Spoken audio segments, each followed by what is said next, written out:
The Israeli hostages may soon be home. Huge cause for celebration throughout Israel as that country and Hamas agree to the first phase of President Trump's peace plan to end the war in Gaza. It includes releasing all of the living hostages and remains of the dead, and for Israeli troops to begin withdrawing from Gaza.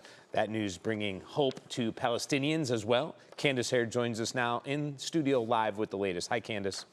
Good morning, Dave. So it's important to note the agreement so far is just for phase one of President Trump's 20-point plan.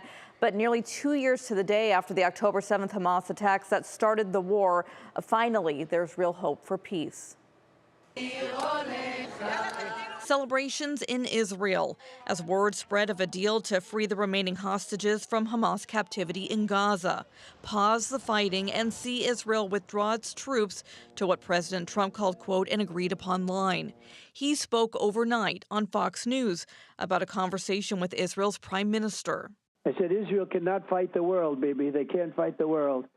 And he understands that very well. So it's amazing the way it's all come together, and it's a beautiful picture. That following dramatic moments during an event earlier Wednesday when Secretary of State Marco Rubio handed the president a note and a whispered message. I was just given a note by the Secretary of State saying that we're very close to a deal in the Middle East. The Israeli cabinet is set to vote today on the peace deal President Trump advanced.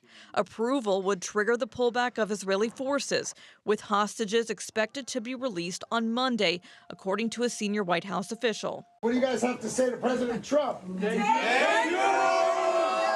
Family members of some of the remaining 48 hostages sharing their gratitude to President Trump and their determination to see the deal through. We will not stop fighting until we see the last of the 48 return to their family. 20 of those hostages are believed to still be alive and would be the first returned in exchange for Palestinian prisoners and desperately needed aid into Gaza. Israel and Hamas so far only agreeing to phase one of a 20-point plan to bring a final end to 2 years of devastating war. The rest of the peace deal is even trickier, especially the requirement for Hamas to disarm and leave power. And of course, determining a future for Gaza now in ruins.